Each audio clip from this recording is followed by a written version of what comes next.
Hello friends, आज हम discuss करेंगे कोलराउस लॉ के बारे में।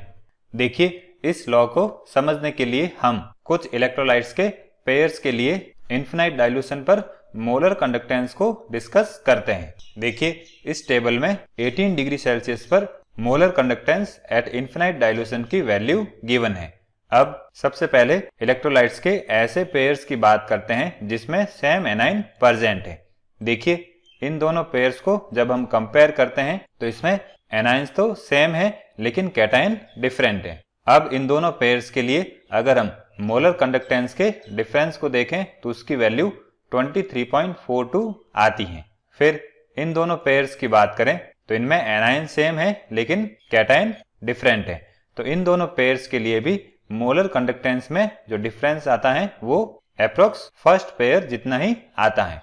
इसी तरह से अगर हम इन दोनों पेयर्स को कंपेयर करें तो इनके मोलर कंडक्टेंस का जो डिफरेंस है वो भी 23.41 के इक्वल आता है। तो इस तरह से हम इन चारों पेयर्स को अगर हम कंपेयर करें तो इनमें जब हम कैटायन चेंज करते हैं तो दो इलेक्ट्रोलाइट्स के मोलर कंडक्टेंस का जो डिफरेंस है वो सब में सेम आता है, चाहे हम कैटायन के साथ किसी भी तरह का एनाइन अटैच करते हैं, डिफरेंस हमेशा सेम रहता है। अब बात करते हैं ऐसे इलेक्ट्रोलाइट्स के पेयर की जिसमें सेम कैटायन प्रेजेंट है। तो देखिए, इसमें कैटायन के फॉर्म में पोटेशियम आयन प्रेजेंट है और एनायन के फॉर्म में क्लोराइड और फ्लोराइड आयन प्रेजेंट है। तो इन दोनों इलेक्ट्रोलाइट्स के पेयर के लिए जो मोलर कंडक्टेंस में डिफरेंस है वो 20.62 आता है। इसी तरह से इस पेयर का डिफरेंस भी सेम आता है और फिर जब इन दोनों पेयर्स को हम कंपेयर करते हैं तो भी इनके मोलर कंडक्टेंस का डिफरेंस सेम आता है। तो इस तरह से हम कह सकते हैं दो एनाइंस के लिए जो मोलर कंडक्टेंस का डिफरेंस है वो हमेशा सेम आता है, चाहे उसके साथ किसी भी तरह का कैटायन अटैच हो। तो इन सारे रिजल्ट्स के बेसिस पर कोलराउस ने अपना स्टेटमेंट दिया था और उसके बेसिस पर उसने जो लॉ दिया उसको हम कोलराउस लॉ कहते हैं।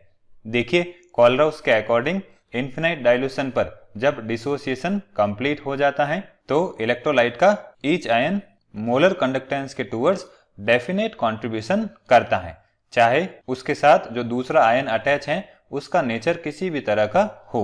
तो इस तरह से कोलराउस ने एक स्टेटमेंट दिया जिसके अकॉर्डिंग किसी भी इलेक्ट्रोलाइट के लिए इनफिनाइट डाइल्यूशन पर जो मोलर कंडक्टेंस होती हैं वो दो आयन्स के कंट्रीब्यूशन का सम होती हैं।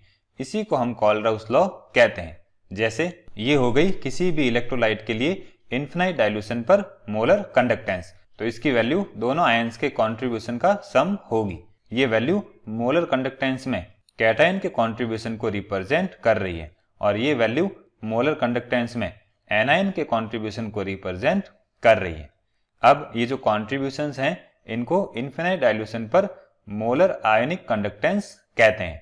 अब इसकी बात करें तो इसको हम इनफिनाइट डाइल्यूशन पर molar ionic conductance of cation कहेंगे और इसको हम इनफिनाइट डाइल्यूशन पर molar ionic conductance of anion कहेंगे।